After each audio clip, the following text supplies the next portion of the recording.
I don't do those things to have anybody follow me in doing that same thing, is what I mean.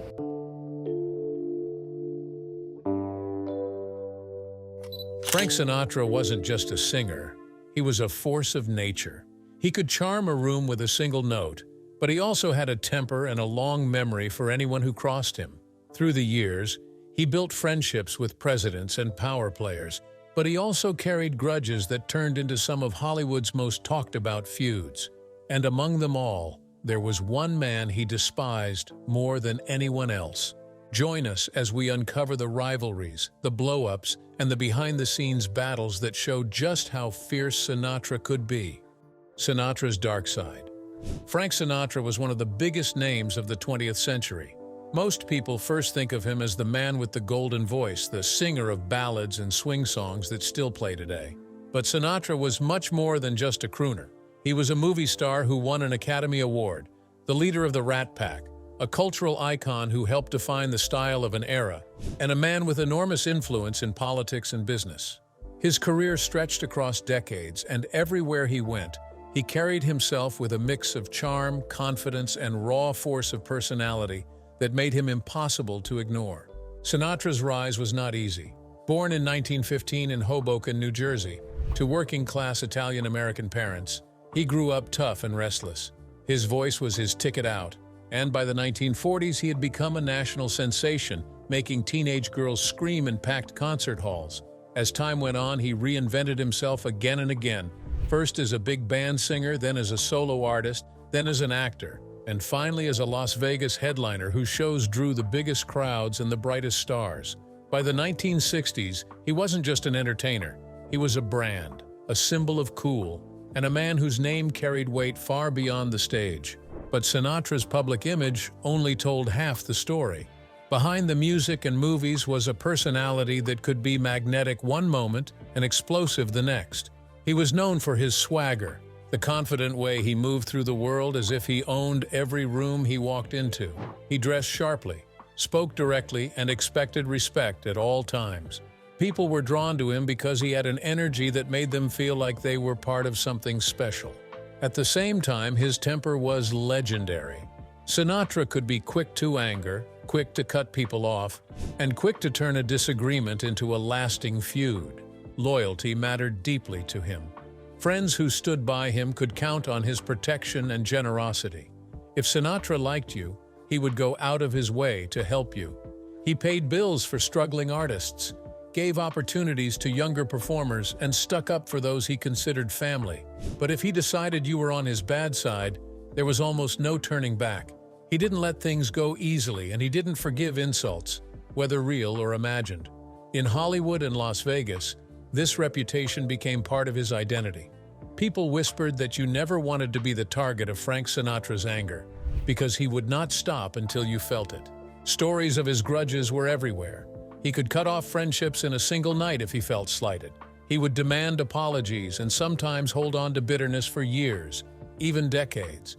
As one insider once said, "If Frank didn't like you, you knew it, and the whole town knew it too." That was the power he carried. In entertainment circles, his word could open doors or close them. His approval was valuable, but his disdain could be devastating. Part of what fueled these grudges was Sinatra's enormous ego. He was proud of what he had built and expected to be treated with respect by everyone, from fellow performers to casino owners to journalists. He was deeply sensitive to criticism, and even small remarks could set him off. At the same time, he thrived on competition. He wanted to be the best singer, the most powerful entertainer, and the center of attention. When someone stood in his way, ignored him, or failed to show him proper recognition, he took it personally. This combination of loyalty, pride, and temper made Sinatra both admired and feared. To his fans, he was a larger-than-life figure who embodied glamour and strength. To those who crossed him, he was a relentless enemy who would not forgive a slight. In the entertainment industry, which was filled with big personalities and constant rivalries, Sinatra's grudges stood out for their intensity. He didn't just dislike people quietly. He made it known, and he let his anger shape relationships, business deals, and even performances. His feuds weren't just minor squabbles. They became legendary because they reflected the full force of his character. When Sinatra despised someone, he put all of his passion and intensity into that dislike. Whether it was a fellow actor, a political opponent, or a powerful businessman, once they were on his bad side, he made sure everyone around him knew it. These clashes became as much a part of his story as the music and the movies. They revealed a side of Sinatra that was raw, human, and sometimes dangerous. And as we'll see, a few of those rivalries went far beyond simple disagreements. They turned into some of the most famous feuds in Hollywood history. Up next, let's look at how things exploded between Sinatra and Marlon Brando. Frank versus Marlon Brando. Frank Sinatra had plenty of rivals, but few matches were as bitter or talked about as his feud with Marlon Brando. The two men represented completely different sides of Hollywood. Sinatra was the polished singer-actor who worked fast, loved efficiency, and had been a star for years by the time Brando arrived. Brando was the younger actor, seen as a genius, who brought method acting into the mainstream. They were forced to work together on the 1955 film Guys and Dolls, and from the very beginning their personalities clashed in a way that made sparks fly. The lead role of Sky Masterson was a dream part, a slick gambler with charm and depth, who sings some of the most famous numbers in the show. Sinatra had his eyes on that role. He was at the height of his career, had proven himself as a box office draw, and believed he was the perfect fit for Sky. But to his shock, the studio gave the part to Marlon Brando. This decision cut Sinatra deeply.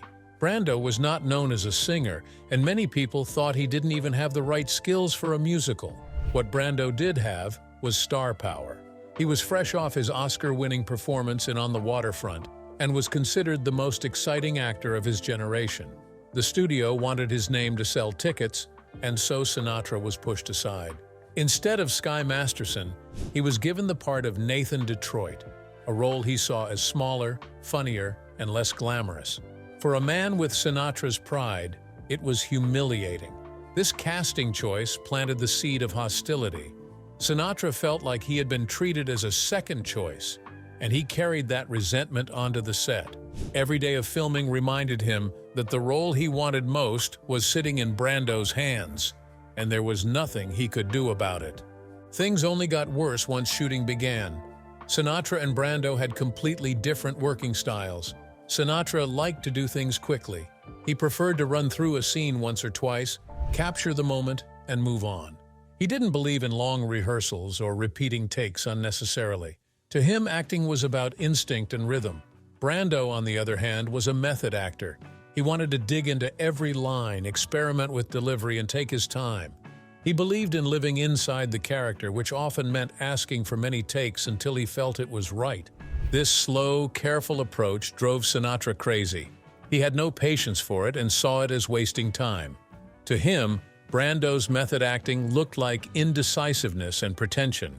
He even gave Brando a cruel nickname on set, Mumbles.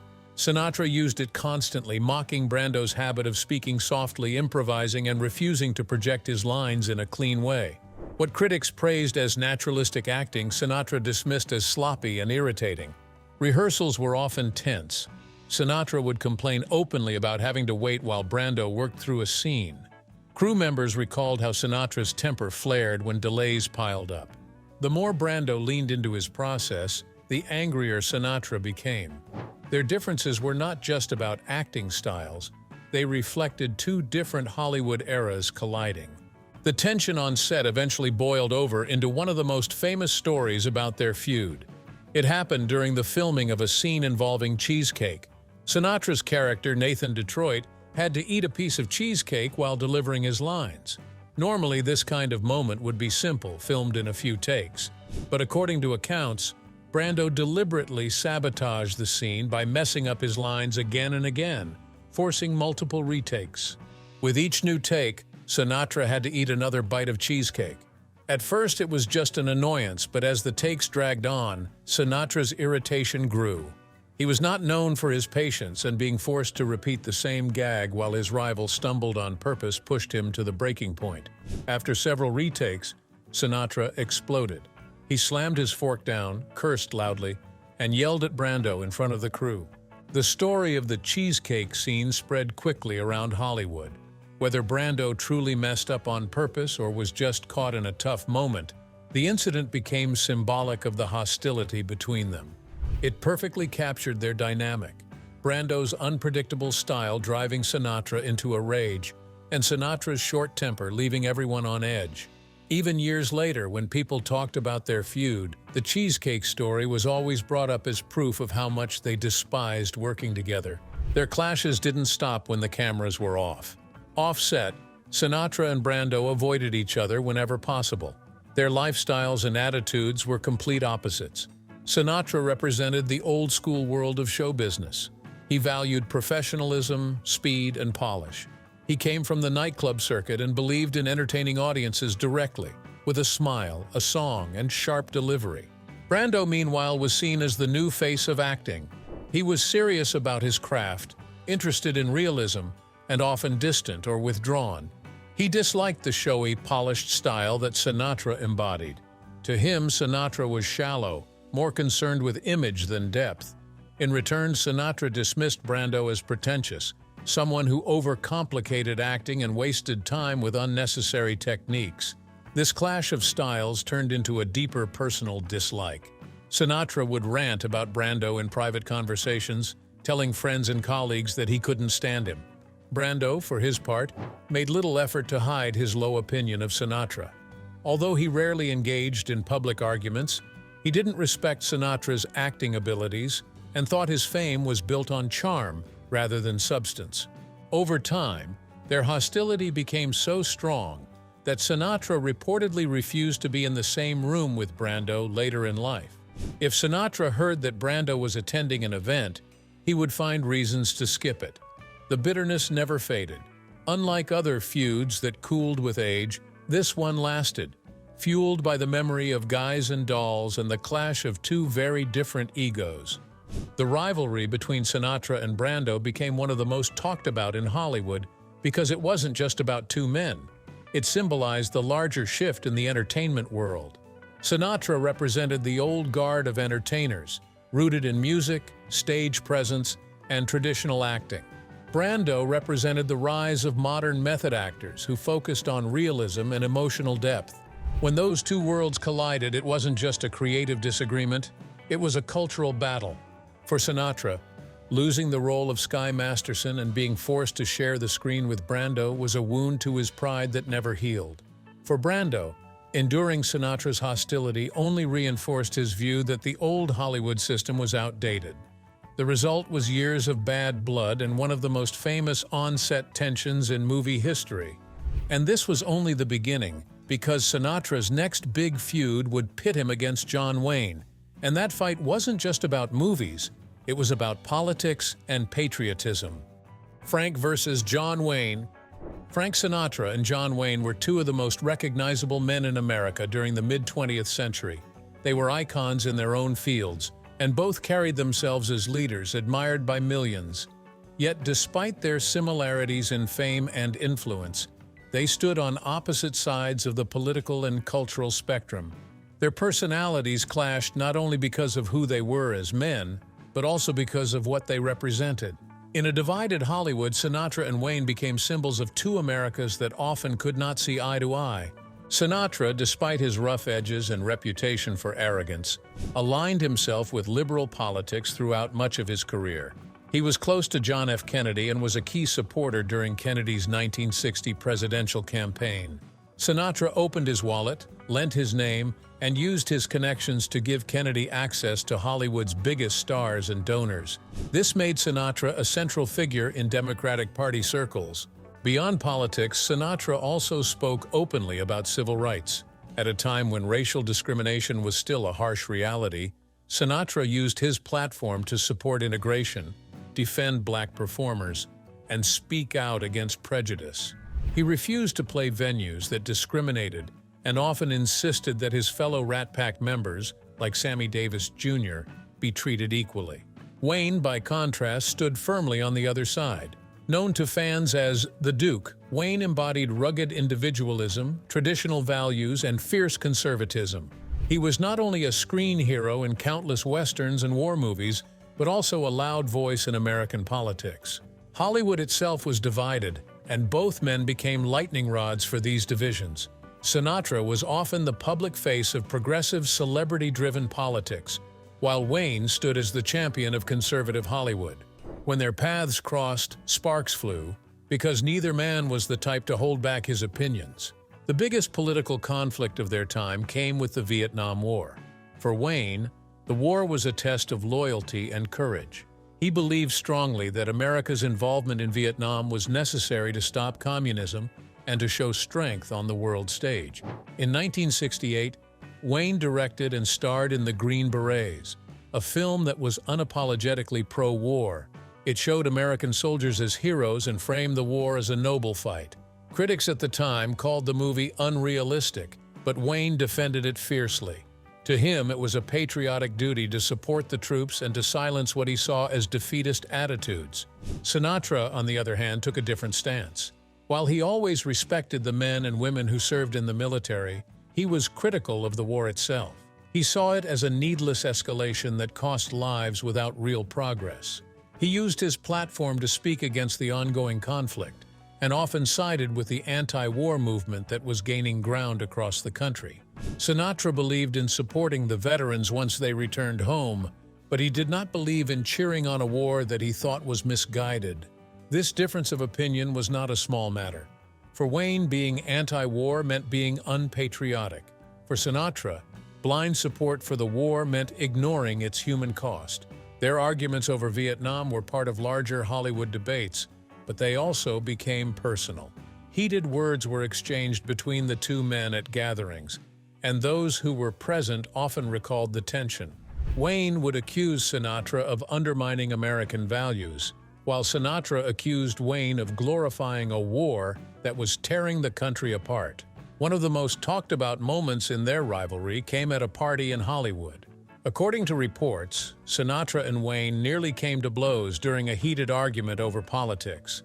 The story goes that Wayne confronted Sinatra directly about his outspoken opposition to the Vietnam War, telling him that it was un-American. Sinatra, never one to back down, fired back with insults of his own, mocking Wayne's simplistic view of the world. The exchange escalated quickly. Witnesses claimed voices were raised, and for a moment it seemed like fists might fly. Those around them had to step in and keep the situation from turning into an all-out fight. While the argument stopped short of physical violence, the memory of that night lingered.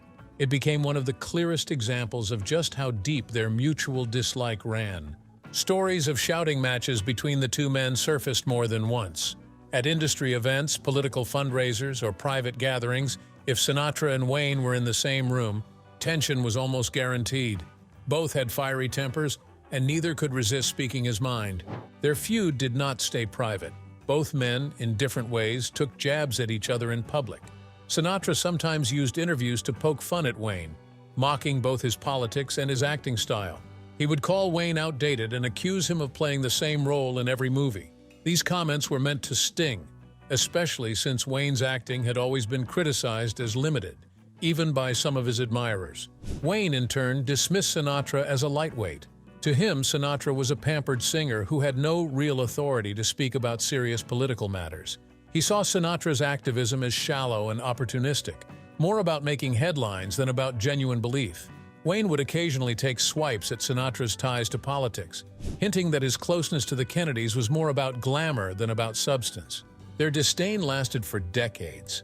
Even as both men grew older and Hollywood changed around them, the bitterness never fully faded. Sinatra never softened his view of Wayne's politics, and Wayne never accepted Sinatra as a serious political voice. The feud became less about personal arguments and more about what each man symbolized. They were the embodiment of two very different Americas, one that embraced change and liberal values, and one that clung fiercely to tradition and conservatism. Frank Sinatra and John Wayne were never going to get along. Their beliefs, their tempers, and their pride kept them firmly opposed. In a sense, their feud reflected the larger divide in American society during the 1960s and 70s. Hollywood was just the stage, but the real conflict was about the direction of the country, and in that battle neither man was willing to compromise. But as explosive as this feud was, Sinatra's falling out with Howard Hughes took things into the world of money, casinos, and control, And that's where the sparks really flew. Frank versus Howard Hughes. Frank Sinatra was as closely linked to Las Vegas as anyone in the city's history. His voice filled the showrooms, his face appeared on billboards, and his Rat Pack brought glamour and excitement to the Strip in the 1950s and 60s. Vegas was where Sinatra cemented his legend as more than just a singer or actor. It was where he became a symbol of style and power. But it was also in Vegas that Sinatra crossed paths with Howard Hughes, the billionaire businessman and reclusive figure who bought up casinos and reshaped the city's future. What started as a professional relationship quickly soured, and their feud became one of the most infamous battles in entertainment and business. The Sands Hotel was Sinatra's kingdom. Built in 1952, the Sands quickly became one of the most important resorts in Las Vegas. It wasn't just another hotel. It was the center of Rat Pack culture. Night after night, Sinatra performed there alongside Dean Martin, Sammy Davis Jr., Joey Bishop, and Peter Lawford. Their shows were loose, funny, and packed with celebrity guests. The Sands gave Sinatra more than a stage. It gave him a sense of ownership over the city. To the public, Vegas meant Sinatra, and Sinatra meant the Sands. Howard Hughes entered the picture in the mid-1960s. Hughes was already famous as a business tycoon, film producer, and aviation pioneer, though by this time he had become increasingly reclusive. He moved to Las Vegas in 1966 and began buying up properties on the Strip. His strategy was simple. He wanted control. Hughes believed that by owning multiple casinos, he could shape the city to fit his vision. In a short span, he purchased the Desert Inn, the Castaways, the Frontier, the Landmark, and eventually the Sands itself. At first, Hughes and Sinatra seemed like natural allies. Both were powerful men with larger-than-life reputations. Sinatra enjoyed the luxury Hughes could provide, and Hughes appreciated having a star of Sinatra's caliber attached to one of his properties. But beneath the surface, their personalities were on a collision course. Hughes was obsessed with control and rules, while Sinatra was used to getting whatever he wanted whenever he wanted. The breaking point came after Hughes purchased the Sands in 1967. For years, Sinatra had enjoyed special treatment at the hotel. He had unlimited credit at the casino, tabs for food and drinks, and constant attention from management. To Sinatra, these perks weren't just benefits, they were his due. He believed his presence at the Sands made the hotel famous, and in his mind, the management owed him for everything he brought in.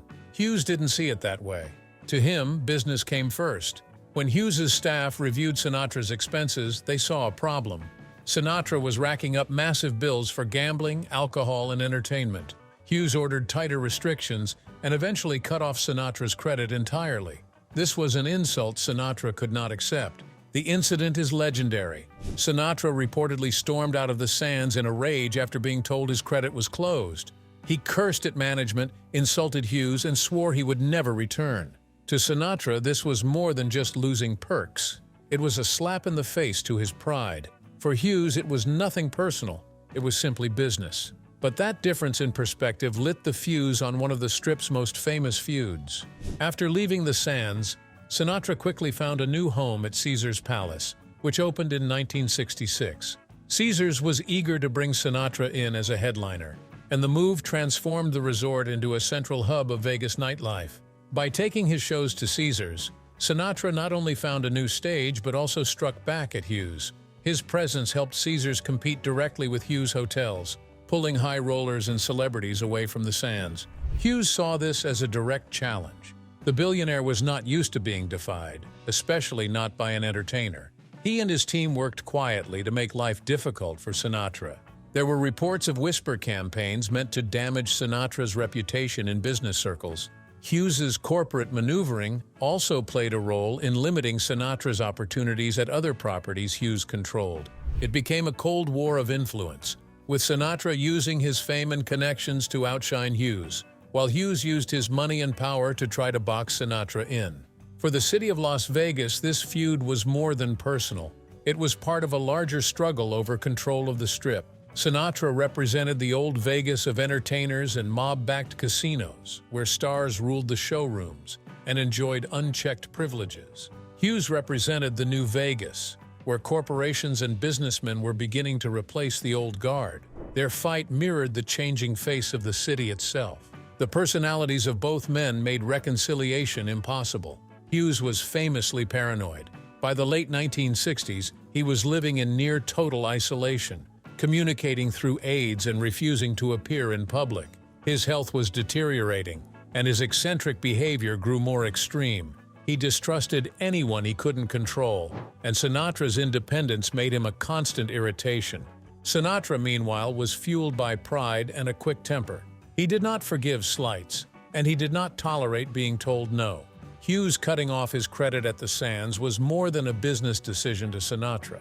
It was a humiliation. His reaction was explosive, and from then on he referred to Hughes with contempt. Sinatra reportedly called Hughes a sick man and told friends he would never again work for him. The feud became a symbol of their contrasting personalities. Hughes was secretive, calculating, and obsessed with control. Sinatra was fiery and impulsive and demanded loyalty. Neither man was capable of compromise, and so their clash dragged on.